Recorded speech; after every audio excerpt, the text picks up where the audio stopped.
Hello and welcome to another episode of Drink to a Decade, where today we are celebrating the 40th anniversary of Indiana Jones and Temple of Doom. I am your amazing, spectacular host with the most, Detective Artemis. I swear to God, your title's way too goddamn long. I'm Journey. That's it. All right. Kalima. Okay. Hey, everybody. It's your old buddy, Ben Cleaver. And I am so excited to be here with Journey and the detective to talk one of my favorite sequels of all time. And it's actually technically a prequel. That's correct. But one of my favorite movies of all time, I guess I should say, Indiana Jones and the Temple of Doom. You are pretty much the biggest Indiana Jones fan that I know. So when I saw this was coming out, I'm like, okay, I got to get Ben on here. Heck yeah. Okay, you said technically a prequel? It is. It's a prequel. It takes place a year before Raiders, I believe. It's a year. Holy shit. You didn't know this? I did not know this. Yeah. I love Indiana Jones, grew up with it, but I never dove that much into it. I did not know that. At the beginning of the film, they list the date, and it's like 1935. Shanghai. Yeah. Holy shit, mind blown. I did not know that. And at the beginning of Raiders, it's 36, isn't it? That's right. Yeah. Yeah, because Lucas didn't want Indiana Jones to fight Nazis again. So I'm just going to make it a prequel. Yeah. Oh. And That's then awesome. they brought the Nazis back for Last Crusade. Last Crusade, that was, okay. So you didn't know it was a prequel? No. So you did not see that coming? I didn't. Alrighty, so let's get this ball going. This boulder going, I should say, although I was in Raiders. Yeah. We can make all the Indiana Jones references because we're talking about an Indiana Jones movie. That's correct. And even though I semi-refuse to acknowledge it, we can make Crystal Skull references. I was about to say Crystal There Skulls, is a really? section where we're going to talk about sequels. Okay. So let's just Fantastic. save it for that, all right? We'll hold I off. have a specific thing that I want to do. You know what? Forget it. No, don't worry about it. Let's start with Strike our that from the record. Strike from the record. editor. You better fix this.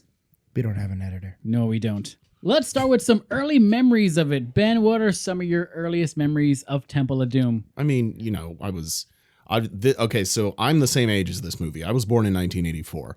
I'm a 40-year-old man, and you can pry my ankle socks from my cold, dead feet. Gen Z telling us ankle socks are for old people.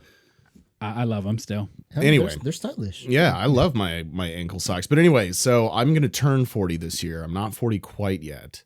But, so I grew up. This movie's the same age as I am. I grew up watching this. I just remember as a little kid, it was kind of taboo because it was scary. And I don't know how much my mom knew about this movie, but I knew if she knew anything about it, she wouldn't want me watching it as a child.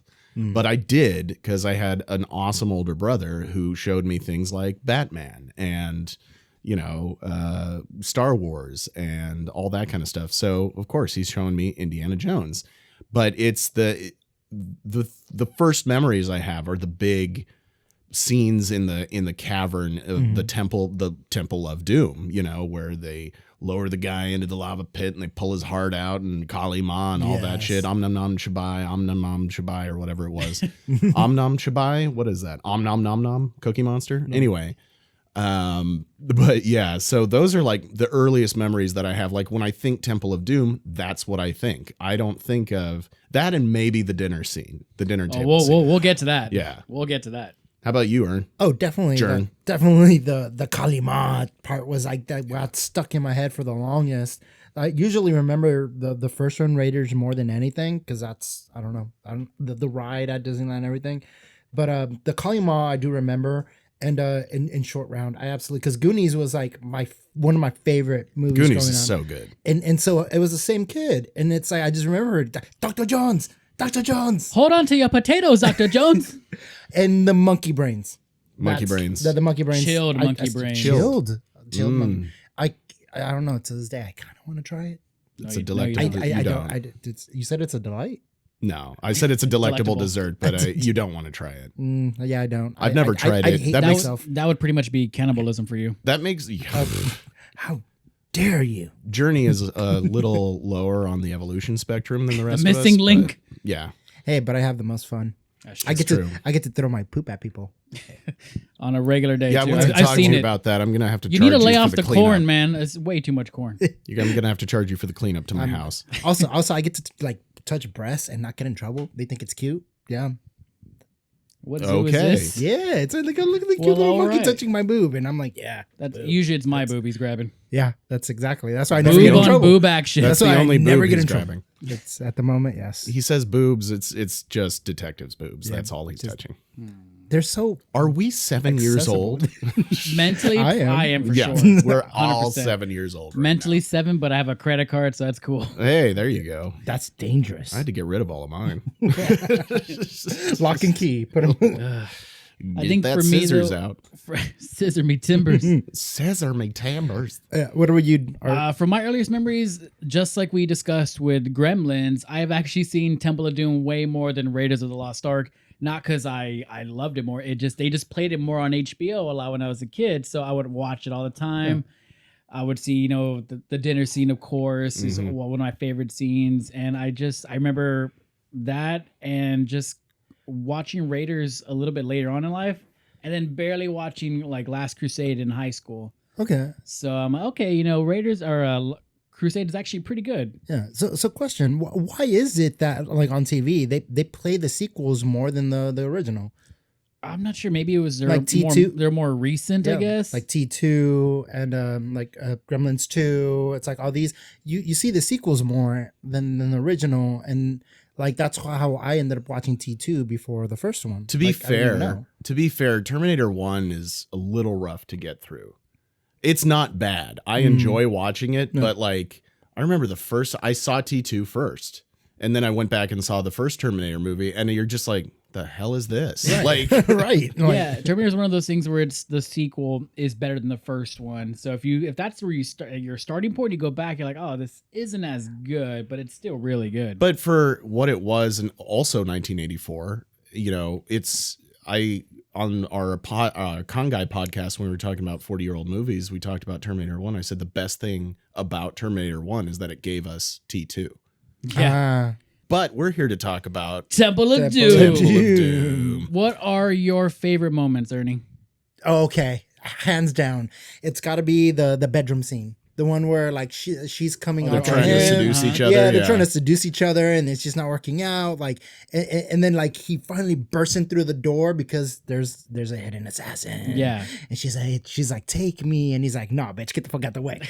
Like, I thought that was hilarious. That was probably my favorite scene because it's like she's hot, but also Indy is like the man. Yeah, you well, don't and, care. and it's so fun because they could have gone cheap and just done a sexy love scene or whatever. But yeah. but no, the assassin comes in and then it's a rescue scene basically and a fight scene. And I think that was just a really good choice on the part of Lucas and Spielberg to do that because you can see a sexy love scene in any movie. Yeah. But in an Indiana Jones Not movie, so much now. well, that's true, but yeah.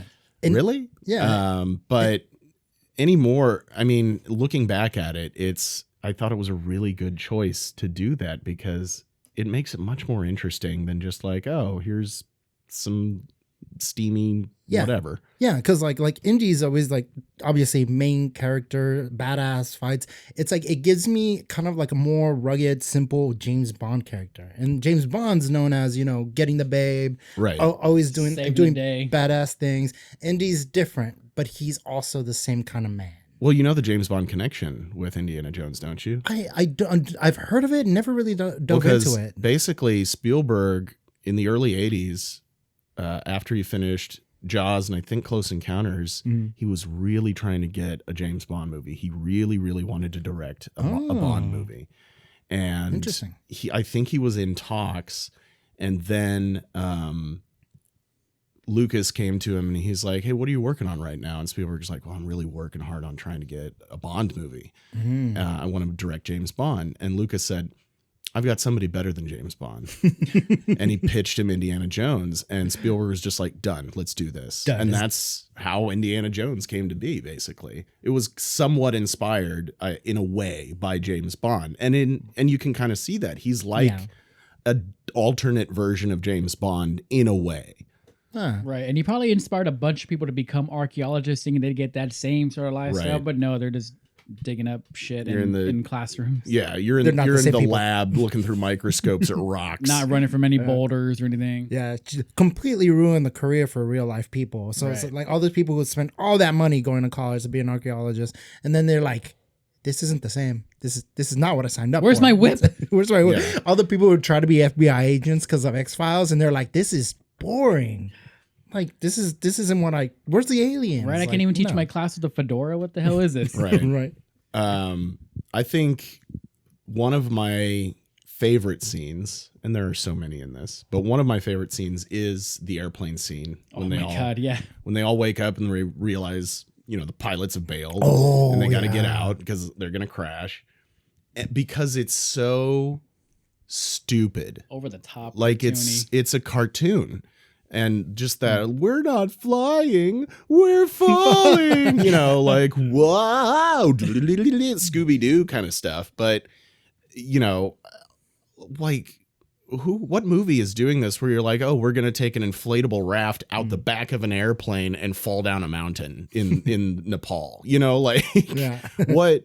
Like it's wild and it's just fun and stupid. And my God, she's the most annoying character. Oh yeah. And I'm having a brain fart moment. What's her name? Tommy, Billy, Willie Scott. Willie Scott. Willie. And I discussed this. Indy. Yeah. I was talking about this when I talked about this movie on another podcast called Movies Worth Talking About with John Carlos McMaster. You are not plugging any other shows here, sir. Pimping out those shows, Con Guy and Movies Worth Talking About. Anyway, I'm okay with that. but yeah, it's cross promotion, man. It's cross. No. Yes. But You got to pay for the slot. we were talking about how like First she slot. is like kind of a like I like her, but she's kind of a worthless character. Like she has no story arc. Like she has no character development throughout No, this movie. she just screams. It's She totally just screams. the dumb blonde bimbo. Like Yeah. she portrays that, and that's kind of sad. by counterpoint, Marion in the other films is an Badass incredibly Strong female. incredible depth, incredible development over the course of the story, as Functional. does Indy. Yeah. But Willie is kind of She was useless. she was Apparently- just the dame to be saved. Apparently, she was taught how to scream. So that's taught That how to was- scream. Like taught how to scream, and apparently she screamed over 70 times in the movie. Did she lose her voice? wow. I don't know, but she banged the director and married him. Well, that too. Oh really? That's right. Lady only hit because she humping director. Oh my god. Wow. This from Family Guy. Stereotypes. Stereotypes. Family Guy. Definitely. Do I have to? You want to be a Come on, you star, wanna be a don't you? star, don't you? I think one of my favorite scenes is aside from what you just mentioned, because I was going to mention that, is obviously the dinner scene where they eat all this like Oh, weird yeah. exotic shit. And Yeah. as a kid, I'm like, what the hell, man? Like I was just really blown away by how like out there it was. So the chilled monkey brains was Right. really cool. They cut open Ooh, the snakes. Snake's the prize. Yeah. And then also the scene where it's not a scene, but it's a part where they're in the raft going down the water, and Willie, she's like, I hate water. I hate getting wet. And then she's like, and I hate you. Yeah. She has like a metal voice right there. Right. That was so random, but it was really funny to me. Well, there's that whole scene where they're in the woods and Indy and Short Round are playing chess or checkers or what are they playing? Wasn't it cards? Oh, maybe it was cards. I think it was cards. And but it's what they call in the film industry throwing the Pope in the pool, and where you have the scene happening in the foreground and then all the crazy shit's happening in the background. Yeah. And they're just playing their game of cards, and she's going around and like experiencing 7 different weird ass exotic There's a animals. python too, right? Yeah. And but that's so fun. And the thing is, this movie, and I've always said, oh, I like it because I like my dark sequels. I like Empire Strikes Back. It was definitely I dark. I like Batman Returns. I like Temple of Doom. But there's so much weird bullshit cartoon shit in this movie that like balances out, and most of it's involving Willie. Yeah. Yeah. But it is like there's so much dark stuff in this movie, but then there's the opening scene where they've got the antidote to the poison you just drank, Dr. Jones. And it's there's guns going off and everybody's running around and it's getting kicked all over the place, and she's trying to get the diamond and he's trying to get the antidote and all that kind of shit. Yeah. And so there's so much goofy goober nonsense in this movie alongside guys getting their hearts pulled out. Sacrifice, And, throwing in lava and shit. human sacrifice. It's a wild ass movie and it's so much fun to watch. And while I think Raiders is probably my favorite out of For all sure. the Indy movies, Mhm. this one, I don't know. I guess I wouldn't say it's my favorite, but it's got a, oh, sorry about that. My God. This one, I don't know if I'd say it's my favorite, but it is at the same time because it is an offshoot. Yeah. You know, it's a different kind of Indiana Jones movie than Raiders of the Lost Ark or Last Crusade. It sticks out. It sticks out from the other ones. Absolutely. Yeah. Sorry, I was just turning around and get a cup of coffee. I'm having liquor and coffee, the only two things one needs to survive. Well, you can mix them together and get a hot toddy. Well, that's true. Hot Isn't it- toddy's usually with tea. That's though. right. This Is would be an Irish coffee. Yeah. There we go. Isn't that bad for your liver? Everything's bad. All the good stuff is Everything's bad for going to kill you. Everything. Well, What was the thing I even saw apples. where somebody Apples? said, "Oh, I you. saw." Look at Snow White. You're right. Apple seeds. No, apple seeds. If you eat too much of them, they're poisonous. What about the skin? All the toxins. No, the skin's fine. The skin's fine, Charlie. I'm not allowed to eat the skin. I'm not allowed. That's an It's Always Sunny reference for all those of you out there listening. Glad you caught it. But yeah, Yeah, I no, don't know. it's definitely, you're right. It's definitely has a lot of its like little charm to it, even though it was extremely annoying with her, but like it had its charm. I hate her, but I love her at the same time. Yeah. Like she serves her purpose in the movie as a character. She's just not a good character. Yeah. You know what I'm saying? She's just there. Yeah. But she also has her place in the film. And again, this is not a reflection on the actress. This is not a reflection on that. It's a reflection on the idea of there's so much looking at it through a modern lens, there's so much wrong with this movie Yeah.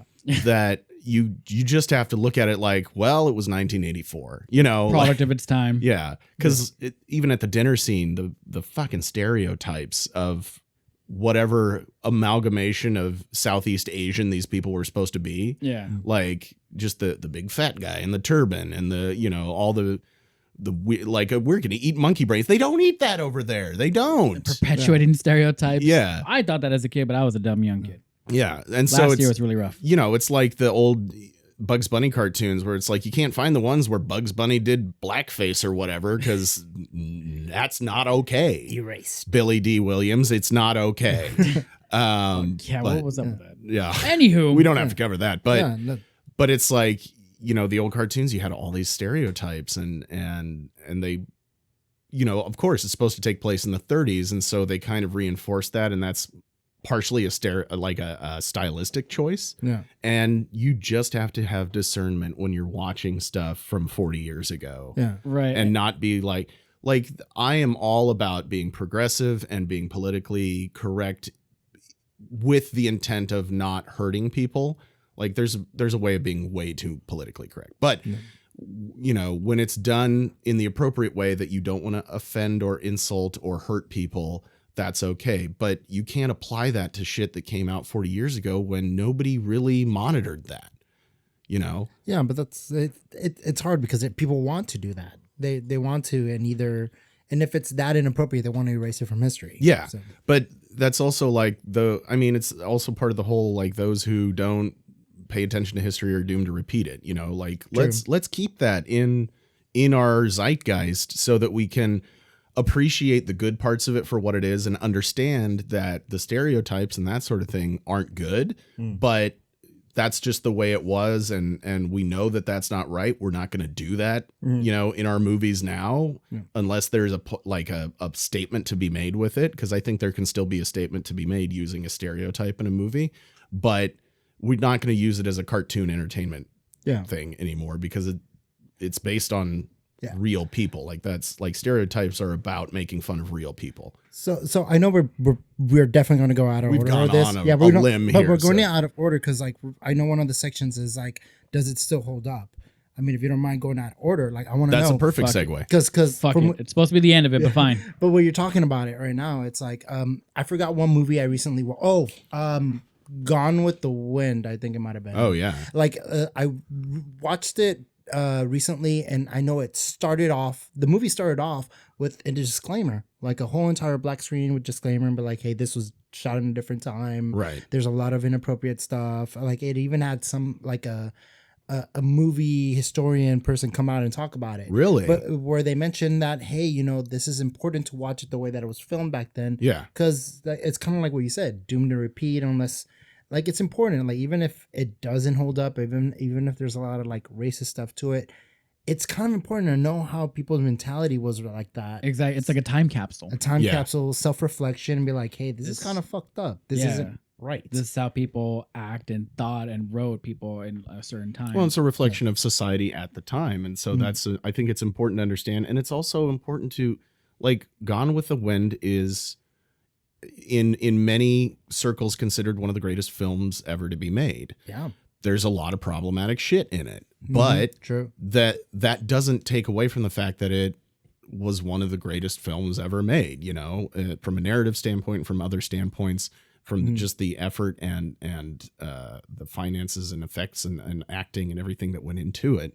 That's, you know, if we, and this is getting onto a tangent of like cancel culture or whatever, you know. Wait, but before you go on, the actress, she actually won an Oscar, but she wasn't allowed to be in the Oscar ceremony because Gone with she the was Wind. black. Yeah. Gone with the Wind. So she Yeah. had to accept the award in a different, like in a Like in hotel. a different ceremony. So it's pretty fucked up. Yeah. She won an Yeah. Oscar and she was not allowed Super in. fucked up. And that was actually part of the, like I said, the beginning of the movie, that Historia, that's one of the things that the historian talked about, how she as a black woman won one of the greatest awards for it and just couldn't accept it. Like she wasn't allowed to be in there, but she still won the damn award. Right. And it's true. Her performance was awesome. She was great. She was a very likable character. And there's an undertone of like, when you look at that kind of stuff in history, it's like, yeah, people knew what the right thing to do was, but then they still didn't do it, you know? Like, and I feel like subconsciously people like, and specifically white people, I can say is the only white guy in this room. You know, I think typically white people in those days, like they knew it was wrong, but they just didn't want to do the right thing. Not a blanket statement for all white people, because there were plenty of white people trying to do the right thing. Like they were trying to, but like also like they would have gotten into a lot of heat from all the but like there's a lot of back and forth. Yeah, but that's the bullshit of it. Is like, you know, it's people, I think deep down inside, most people know what the right thing to do is, and they just don't want to do it because they want to be selfish and self-centered. But that's my little soapbox. I'll get off of that to talk more about monkey brains. Monkey brains and Monkey brains. We can talk about Crystal Skull and that stupid CGI monkey scene. Oh, geez. Man, that was a swing and a miss, man. Okay, I think I blacked out a lot of that movie. Wait, CGI haven't- monkey scene? They're like throwing around Shia LaBeouf. They're in the trees and they're like tossing him around. I remember now. Okay. And then I did black out a lot of that. And then he movie. escapes the nuke by hiding in the refrigerator. Okay, that was bullshit. Yeah. Like it flew through the air. Well, I didn't mean, it? if he's jumping out of planes with rafts, then I guess There is a with the certain fridge. suspension of disbelief that, and I've heard the argument made with, and there's a nerd, there's like a geek company called Nuke the Fridge, which yeah. right. are they still around? They're still doing stuff, aren't don't they? know. Intern, Google that for us. Wait, aren't they don't have an involved with? intern. Aren't Shut they up. involved with like Frankensons? Like they're like Yeah, one of the they're organizers. at least they used to be involved with Frankensons, but Oh. I haven't been to Frankensons in forever either. They got a new facility. They're in like a big warehouse now. I think I saw a big ass sign driving through the freeway. Yeah, they're still way out in BFE somewhere, but and they probably had worth the drive. yeah, and If then, you're in Los Angeles or the surrounding areas. and so they would do like an event there, and that was part of like Nuke the Fridge. They would do Yeah. little but but still, yeah, yeah. their Is that name- what they were inspired from? Yeah, their name was inspired from Indiana Jones hiding in a refrigerator on a nuclear testing site, getting blown up, flying through the air, and then surviving because he was in a lead-lined refrigerator. But Really? but detective, you bring up a good point in saying that, yeah, if he's flying through the air on a raft and sliding down, you know, the Himalayas or whatever, it's not too far of a stretch to say, hey, here's something else he's going to hide inside. It's one-upping itself, and there's a certain amount of suspension of disbelief with sure. Indiana Jones, obviously. And so in hindsight, like when I first saw it, I was like, this is bullshit. But in hindsight, you look at that kind of arc and description of like oh, here's how we got from point A to point C, then you're like, okay, I can kind of understand where you're coming from now. And I have not watched Crystal Skull in probably, when did it come out? 2007, and I haven't seen it since then. I don't think Really? I've watched it. I think I own it. I think I watched it one more time. And I think I've watched it once on my DVD or Blu-ray or whatever I have. And that might have been 15 years ago. Did you guys see Dial of Destiny? I did. did. I did not. It wasn't that bad. I liked it. There's a lot of time travel, and those give me headaches. Oh, yeah. No, I get it. But I definitely felt like this Dial of Destiny felt much more like a traditional Indiana Jones movie than Crystal Skull did. True. And they lean, there's a whole flashback at the beginning, like the opening 20 minutes takes place during like the end of World War II, and he's been captured by the Nazis. And so it's Harrison Ford, but they de-aged him with CGI. And it looked good for about the first 10 seconds. And then after that, you start kind of getting the uncanny valley, thing going on. Yeah. And then you're like, the longer they do this, the worse it looks. The weirder it gets, yeah. The weirder it gets. I don't want to say worse because it still looks good, but then you just start realizing that's not how Harrison Ford looks now. Yeah, it starts kind of bothering you. Yeah. But the story I thought was good. And I thought they gave, do you mind spoilers, Detective? Go ahead. I already saw what happens. Because they mention one of the older characters, right? From the original trilogy, right? Yeah. She, Well, she was the daughter of one of the men. His mentor. Yeah. His mentor. There you go. Yeah. Yeah. Oh, no, wait. We're talking about Marion? Well, Marion comes in at the end. She comes in the end. That's the daughter of his mentor who he was banging. No, so the other girl, the main girl from it. What's her name from Fleabag? Why can't I think of her name? I don't know. She's the Intern? Yeah, she's the daughter of his former mentor. His former, yeah. Yeah. But not Marion. Yeah. Not that one. Marion doesn't. She comes in the end, but it's a different mentor. It's a different mentor. It's a different mentor. Yeah. But I also loved, like, one of my favorite parts of Dial of Destiny was they just completely wrote out Shia LaBeouf's character with 5 seconds of dialogue. Right. He died in Vietnam. He died in Vietnam. Yeah. He's like, I don't like war. I lost my son. That's it. Like that they completely just sealed up that storyline and ended it. And for a couple of different reasons. One was they hinted at the end of Crystal Skull that Shia LaBeouf was going to take over as the Indiana Jones lead character. Until he picks up that hat. He picks up the hat, and people hated that because you can't do. It's just the same thing when they were like, "Oh, we're going to reboot Indiana Jones with Chris Pratt." Nobody wanted that because it's not, in that sense, it's not like James Bond. You can't have other people play Indiana Jones. Indiana Jones is Harrison Ford is Indiana Jones. Yeah. You can't. You could just start a different character, Dakota Jones. Right. Yeah, but then look at like James Bond. Like they how many actors has James Bond had so far? I think 3. They're working on a third one, right? James Bond since There's 1962 been a has lot of had them. like 7 different actors. It's 7? Yeah. I haven't Timothy watched all of them. Dalton, Roger Craig, Sean Connery, Pierce Brosnan, Radcliffe. No, not Daniel. I know. The dude from Casino Royale who's been the most. Yeah, because I know Sean. Okay, so I know Daniel Sean Connery, Craig. and then they go. Yeah. So I know Sean Connery, Shot bitch. Pierce, and Craig. And if you haven't seen the documentary on Hulu, there's 2 documentaries on Hulu that I would recommend. This is way off topic, but there's one about the Australian actor that played James Bond in one movie on Her Majesty's Secret Service. I can't think of his name. I know what you're talking about. There's a documentary on him. He played it one time. Yeah. He played James Bond in one movie after Sean Connery left the role, and then Sean Connery came back for one movie, and then they moved on to Roger Moore. And then after Roger Moore was Timothy Dalton. George Lazenby. George Lazenby. Lazenby, whatever. Yeah. I don't know how you say his name. But there's a documentary on Hulu on George Lazenby and his run as James Bond, and it actually gives you context and explanation as to why he only played James Bond for one movie. Yeah. It wasn't that he got fired or he wasn't good. It's actually one of my favorite Bond movies on Her Majesty's Secret Service. There's another documentary on Hulu called Batman and Bill, and I know you've watched this, Detective. We were just talking about that. How I was reading your foreword with Michael Keaton. He thanks Bob Kane. I was like, no, Michael, why would you credit Bob Kane? No, Bill Finger. But Batman and Bill is also a fantastic. If you're a Batman fan, watch that documentary. Thus, that is to say, you can't have somebody else play Indiana Jones. It's not like James Bond. It's not like Batman. It's not like you can't reboot it and tell a new story every time. Indiana Jones is Harrison Ford, is Indiana Jones. And I will stick to that. And if you are going to reboot Indiana Jones with a different actor, wait until like 20 years after Harrison Ford has died. And hopefully that won't be for a long time. But just do. I know he's getting old. If he stays out of planes, which he won't.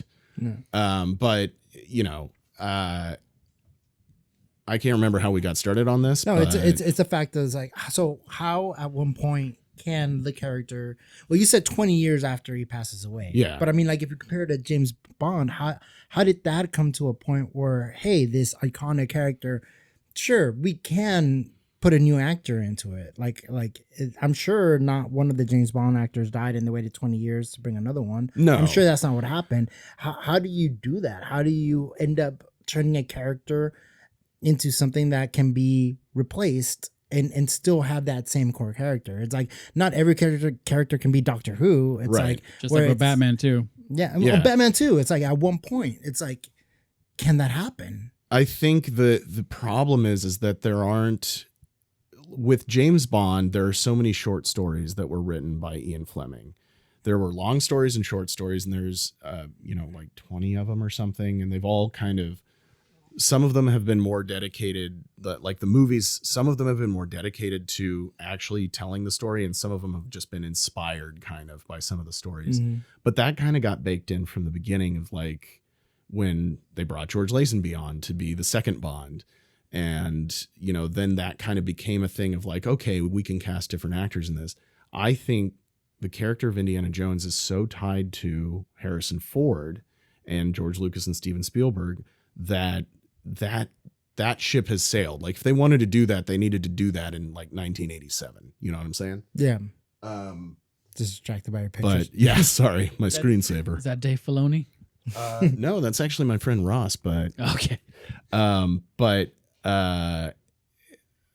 So you think it will take 20 years before we can see another person step into the role of Indiana Jones? more than 20 years. I said 20 years after Harrison Ford dies. So So maybe Hopefully 21 years. no, don't say that. That man needs to live for at least another decade. He seems pretty healthy. I think he can make it. He can tough it out. Maybe, a little bit longer. hopefully. He's Indiana Jones, man. But I think the other point that I was going to say is like people hated that idea of bringing in Shia LaBeouf to take over the fedora, so to speak, so much that they decided to do away with that. And then on top of that, Shia LaBeouf became so volatile in the entertainment industry that it was no longer like it was no longer an option. Like you didn't want to touch him for at least a while. I don't know what he's doing now, but for a while he was out there and people did not want to associate with Shia LaBeouf. So that in and of itself prevented the franchise from moving on to him as the next, star. Okay, then let's move that out of the way. And another hypothetical is like, what about prequels? At that point, can you do a prequel with somebody else playing Indiana Jones, but a younger one? That was a show. Well, they kind of did that They did The with Young the show, Adventures but of Indiana with Jones. River Phoenix. But that was in the Last that was a Crusade. show, That was a right? flashback. Oh, that was, yeah, he was in Last Crusade. They did the show Adventures of Young Indiana Jones, but Right. that was, what's his name from Boondock Saints? Intern. Our intern is actually Detective Artemis's left hand with its cell phone. Google Assist. But yeah, it was not. I mean, I never watched it, and It's actually not bad. It's all on Disney Plus. how old is it? I think it was from the early Early 90s. 90s. Early Yeah. 90s. Yeah. But if they were to do a movie, Patrick, with Sean another one- Patrick. Sean Patrick Flannery. Sean Patrick. Flannery, Sean Patrick Flannery.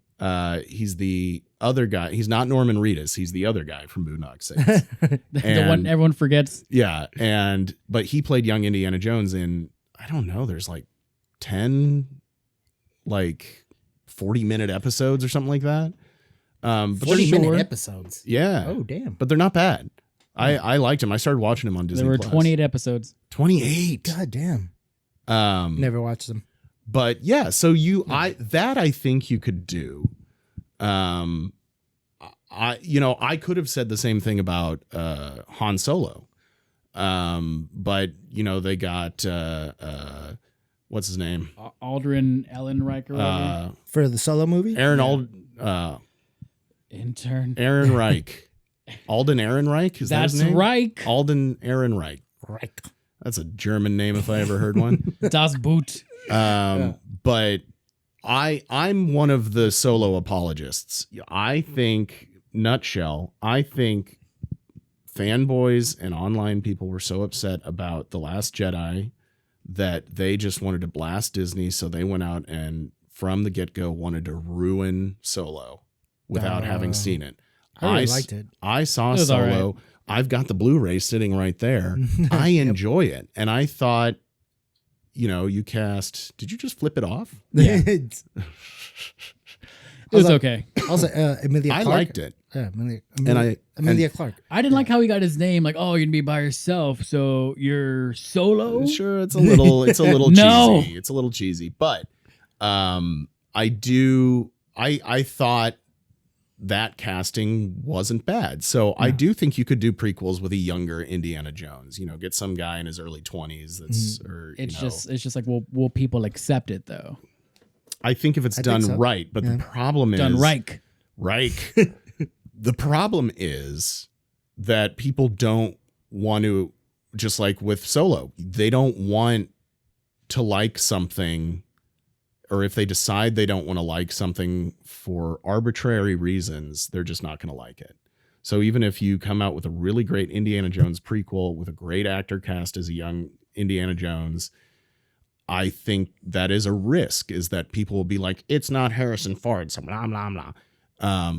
I don't think here's what I'll say. I don't think you can recast Indiana Jones and do more stories necessarily with an Indy the same age as Harrison was in the originals. Right. But I could be surprised. They could find somebody that would be really great as like a 35-year-old dude and come in and play Indiana Jones in more movies, because I'd love to see more stories take place during... Right, because in the World beginning War of II. Temple, where they're in that club and his friend dies, he's like, I've been with you on so many adventures. Right. And now it's like, oh, who in the hell What? are you, guy? Who are you? So we can probably expand on those adventures Yeah. with him. No, don't get any ideas, Disney. I'm just spitballing here. I'm pretty sure the ideas have already been Oh, bounced I'm around. sure. But yeah, that would be great to see. What are the adventures Indy had before Probably college Temple of frat Doom? parties. Yeah. Yeah. I mean, yeah, but and also, I mean, he was a educator, and maybe show a little bit of his boring life. We sit in on a VR like headset and just listen to one of his lectures. Yeah, that and sounds read a book. like a them huge loss of money for whoever produces that. Like Hey, Madam Web. I want some education here. I never He was- saw it. he I was saw a it's great coming to professor. Netflix. I might watch it on Netflix. I'm still not going to watch it. I don't know. I'd have to have a lot of liquor. But Well, anywho, Real quick, so my last question, because I got to pee and we got to wrap this up, but I do want to know this real quick, is can you guys rank the Indiana Jones movies for like in preference for you guys? Like, because since you're a huge fan of it, Yeah. like and Art, I like your opinions. I like to hear you talk. thank you. What are rank the Indiana movies for me? It's just Ben. Anywhere else, he'd be a 10. Can you go first? Oh, sure. Raiders, Doom, Crusade, Dial, and then Crystal Skull. That's down there. Crystal Skull's at the bottom, obviously. I would agree, actually. Yeah, Raiders is obviously the better movie, but I have much more fun with Temple. And Yeah. it's just, there's some visuals that I really like about it. But yeah, I'm going to agree in a sequential, in release order. So Raiders, Temple, Crusade, which is actually really good. No. Crusade is really good. Scratch that. Very. Here we go. Raiders, Crusade, Temple, and then everything else I don't care Temple about. after Crusade. Yeah. Okay. Crusade was Sean Connery, bitch. I mean, Fucking Sean Connery. to be honest, like the original Indiana Jones trilogy, Yes. they're all great. Like if I'm ranking them, it's a hair's width between them. It's not Yeah. it's not like, oh, this one's so much better, like, but yeah. But I'm going to copy Art's list. Yeah, I agree with that. That's the order for me too. You chose wisely.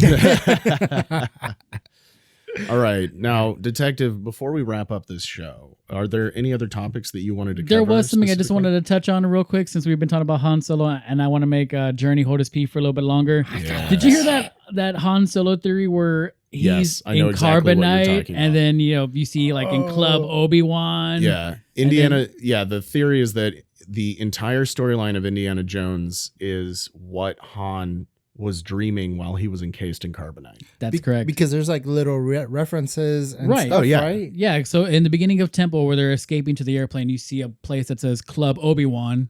Well, that's the club. That's the nightclub where he gets poisoned. That was and- okay. So yeah. so it says, it literally reads Club Obi-Wan. I gotta rewatch this. Yeah. So there's that one, and there's moments where like he's chasing the dudes, and then there's more of them, and he turns around and runs away, which is what you see in Star Wars. Well, yeah, and they sneak in little references in. The sound effects too. Yeah. A lot of the sound effects from Star Wars are in Indiana Jones. Raiders of the Lost Ark, in the hieroglyphics on the wall, there's a C-3PO 3PO? and an R2. Oh, On I the heard wall. about that. Yeah. Yeah, I heard about that. So there's, I mean, cool. but it's Lucas and Spielberg. So they, the real life They have fun thing with it. is that they have fun with it and they sneak little references in. I But love see, that. real life is boring. No, We it's want to not. use that theory. It's Han Solo encased in carbonite. That's it. also interesting. But I think the real life, you just look at these guys making movies like I was talking to you guys, I think, before we started recording. No. Spielberg and Lucas came out of film school and they were like, we just want to make movies that we want to watch. Yeah. And so it's those guys doing their thing and sneaking in little references to other stuff they've done. And that's neat. It from is a really creative cool. standpoint, I think.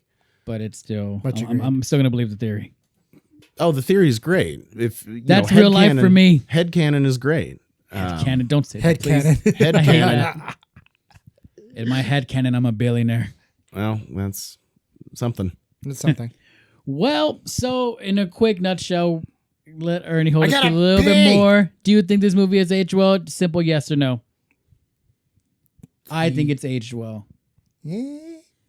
Let's say yes asterisk. Yeah. Yeah, I'll probably go with that. Yes, it's still a asterisk. very fun movie, and people can still watch it and enjoy it today if you just kind of You can You still have to watch turn have your it. brain discernment. off a You can little still watch more, a it. little bit more booze in you. Have Yeah. discernment. Well, you don't even have to drink to watch this movie, but have discernment while you consume media. That's Yeah. all I would say. Yeah, there's nothing really offensive in it, so I think that's All right, well then let's take a cheers to Gotta Indiana pee. Jones's 40th birthday. Cheers to the greatest archaeologist. Temple of And- Doom's 40. and also Cheers. Ben's 40th. Mm-hmm. Oh, we need to do an episode on him. You guys are younger than I am, aren't you? By like a Yes. lot, aren't you? Not a lie. 88. Like Dead. you guys are both 21. No, I'm right? pretty sure. I'm pretty sure Art's older than you. You're 1 year younger than me. 2 years younger than you. 1 year. 3 years. So, thank you guys for watching. Are you can, haggling on age? Yes. It's not haggling. You'll take every There's your single month. disconnect from reality right there. Like every single month and every That's single inch. headcanon.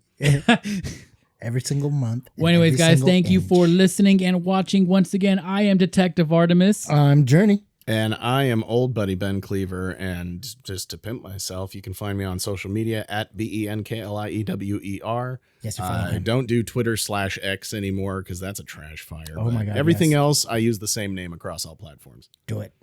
All right, well, thank you guys for listening. And once again, we drink. And we watch things. You got it right. Okay, I got it right. All right. Later.